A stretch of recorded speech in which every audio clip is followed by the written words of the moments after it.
And hello, welcome to Our Ventura TV. My name is MB Hanrahan, and today my guest is Denise Sindelar. And Denise, today you are here in your capacity as an art consultant, and not just any old art consultant, a consultant to the Ventura Botanical Garden Trail Public Art Installation Project. Wow, that's a mouthful.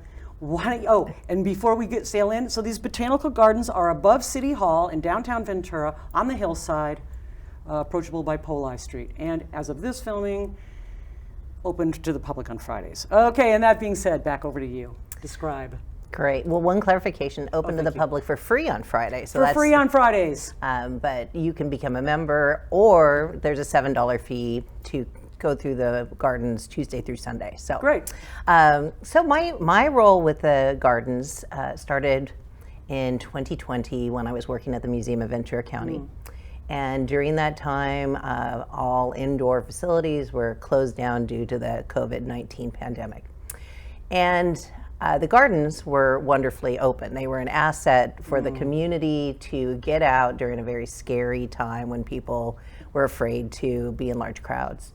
And the executive director there, Joe Cahill, contacted me and said, I really feel like there's an opportunity for the gardens to become a venue for art installations. And more importantly, for kind of a temporary, ephemeral installation that the community could come and interact with. And so with that kind of challenge, I reached out to several partners. I worked with Cal State Channel Islands Sculpture Department. I worked with Studio Channel Islands, the Ojai Studio Artists, a number of groups to put together a jury, a panel to look at artists working in the county that might be able to create some interesting installations on site. So we had a dozen artists who created works that were either site-specific or sculptures that lent themselves to an outdoor installation. We had works at the museum in the outdoor courtyard, but we also had works all along the trails in the gardens. And we opened that exhibit in September of 2020, and it ran for 4 months, and it really garnered a tremendous amount of interest and excitement because it was a way in which the community could interact with culture and artists and artwork. Yeah, and outside artwork, we know it makes people slow down and stop, and then they get more engaged with the plants and not just like get my steps going up this hill. Yes. Not that people only do that, but yes. Okay, so all the projects are temporary. How the heck do you get artwork up there? It's like a windy dirt path. That's what I experienced. So for some of the larger scale artworks that are a more permanent basis, those are often craned in. But for the most part, all of the temporary installations are installed via golf carts, golf carts or wagons. The most recent installation that we did with Maribel Hernandez's ceramic birds, we had a wagon full of nests and birds, and we just wandered the paths and installed those birds. So everything has to be able to come apart into smaller components and then fit into a golf cart. And for the most part, things are pretty stable up there. So there's always a concern about how do you anchor things. And we really, with all the temporary installations, did not anchor anything down, and nothing was either moved or displaced or messed with. Yes. So there was a lot of respect for the art that was installed at that time. Well, I'm asking these questions with the mind of an artist saying, how would I get my work up there on that temporary path? Care to enlighten us? Sure. Well, right now the gardens are working to expand all of the venues that will provide kind of the right landing space for temporary installations. As they are expanding the gardens, right now they've built out about 6,500 acres, and there's 100, I don't know, I'm going to say the wrong number, but there's a lot of acreage up there. And they have Australian gardens that are being graded as we speak. So I think right now the folks at the gardens are really interested in proposals. Okay, great. They're currently seeking grant funding to underwrite installations Sure. with the goal to invite artists to bring their works to the gardens, but also to respond to proposals from artists who would like to have their work there, right? They have a committee, a small committee that works to support the executive director and the board who look at those proposals, and where their permanent installations have a kind of narrower criteria for their Yes. temporary installations, it's wide open. They really do want to look at artwork that responds to or complements the landscape. And so artists who are working to understand the 5 different biomes that are in the gardens, that goes a long way, because they're really interested in the gardens being an educational opportunity for people to learn about art, to learn about the flora and the fauna that exists in the gardens. Right, so there's a focus on being very site specific. Yes. And to think in terms of this place, or maybe like this place or that place, all the more reason why artists should get up there and go look around, or people in general, of course, but the artists. Do you have a story that's actually like kind of fun, or maybe even crazy, that you want to share with us? Well, I think when we, so in probably 2021, on the heels after Arte Forestero, which was our first collaboration, after that installation was deinstalled, we had an opportunity to collaborate with the folks who organized Desert X in the Coachella Valley. Very cool. And we had a Zoom call. Again, everybody was grappling with how to continue programming during the pandemic. And the folks at Desert X were very interested in finding secondary venues for the works that were temporarily installed in the desert. Yes. And there was one specific artist, Gada Amer, she's New York based, but an Egyptian artist, who had created these monumental size planters out of steel in the shape of letters that spelt the words that represent women's qualities. And these words were developed by surveying the community in and around the Coachella Valley to get a sense of what their thoughts were. So these words are fairly universal, and they felt like they didn't have a secondary home. They were going to go into storage. So we were able to work with them and to work with the downtown organization. All of the streets were conveniently closed. The city of Ventura was more than happy to welcome these installations onto city property and parks. And the Botanic Gardens was a site. And then we worked to tailor the plantings to plants that could be transplanted into the gardens. So it was really just a strange and wonderful opportunity that I don't think would have happened if we hadn't been in the middle of the pandemic. And those planters, after the installation in Ventura, moved on, and they're now in North Carolina. So There we go. yeah, so I feel like in each venue, they were planted with different plants that were unique to their location at the time. They were succulents and cactus in the desert. Then they were all California natives or Australian or South African plants in Ventura.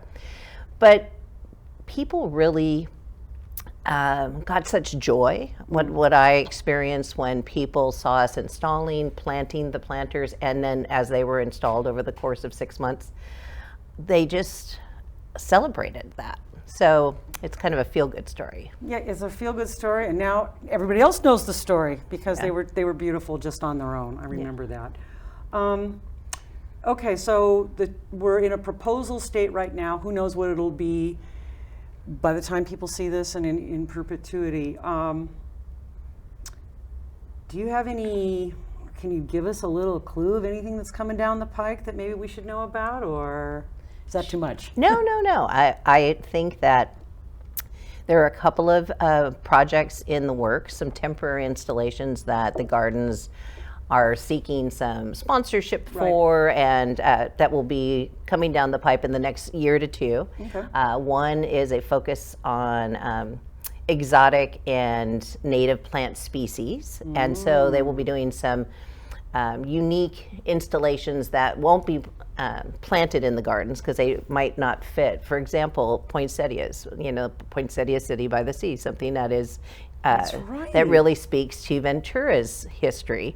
So they're going to be doing a poinsettia exhibit in the coming months, and then in the following year, an interactive, immersive hummingbird exhibit. And that exhibit will give the visitors at the gardens a bird's eye view of what it's like to be a hummingbird flying through the gardens. So it should be really fantastic.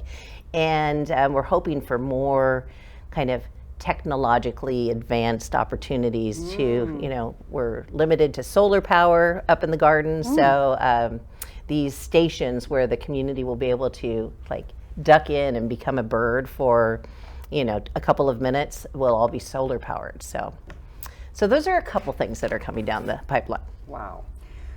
This is a question that I ask most people. And if I were to hand you or the powers that be a blank check and say, go for it, do you have any ideas what you would consult, what you would say? Here, Denise. Here's some money. Yes, absolutely. Because so many of the installations are contingent upon seeking grant funding, and you have these great ideas, and then you may get the grant, you may not. But I think with a large enough check, we could establish an endowment that could then allow for temporary installations at least twice a year and artists in residence. I think that so many gardens, national parks have programs in which artists are invited to come to the community, spend 3, 4, 5 months to really immerse themselves, and then to create a body of work that responds to the environment. And I think that the Botanic Gardens is in a perfect place to establish some type of an artist residency where we can bring artists in from outside of the area, have them learn about the community, the culture in Ventura County, and then create work, temporary work. And to have, being that the projects are temporary, to have them properly documented, so that in itself becomes a work of art. Yes. Drone footage up in the gardens is so spectacular. We did do drone footage when we did the very first installation with a student who wanted to come and donate his time, and he did incredible captures of all of the artwork because it's difficult to, you can take a photo with your phone, which is great, we all do that, but to get the depth and the breadth of the gardens and then to see the artwork, you could either zoom in or from above. And the gardens change. They do. I mean, that's the thing. It's a changing environment. It's just so incredible. Like in this case, temporary is like the name of the game. Yes. Because it's always changing. Exactly. Oh, that's amazing. So art plus nature, it sounds like an amazing combination. Last deal, why are you so committed to public art? Denise? I think public art has touched me in a way that, and I am a huge art collector, consumer. I find that art has changed my life for the better. And it is something that I find inspires me when I experience artwork outside of traditional venues. So when I am somewhere where I least expect to stumble upon some installation, or ask myself, is that an art installation? What is that? It piques my curiosity, and it makes me want to learn more, find out more. So my foray into public art started in the 1990s when the city of Ventura was undertaking site-specific art installations, and I served as a commissioner for 6 years. And during that time, I learned so much about what inspires artists, the connectivity to the site and the community, and how those art installations didn't just start in a studio and then land on a street corner. They really came about through this, an artist taking into consideration the place. And I feel like that elevates the art and just really allows the art to be consumed by everybody. So So to wrap up, how's the best way for people to get in touch to find out more information about this important project? Okay, so the Ventura Botanical Gardens website is www.venturabotanicalgardens.org. Or if you'd like to email the gardens, it's info@venturabotanicalgardens.org. Or my contact is Sindelar Art Consulting at gmail.com. And I'm happy to connect artists with the gardens in any way possible. Thank you so much. This has been great, and we're all looking forward to seeing more art up at the gardens. And thank you for joining us today on Our Ventura TV. I'm MB Hanrahan, and I'll see you next time.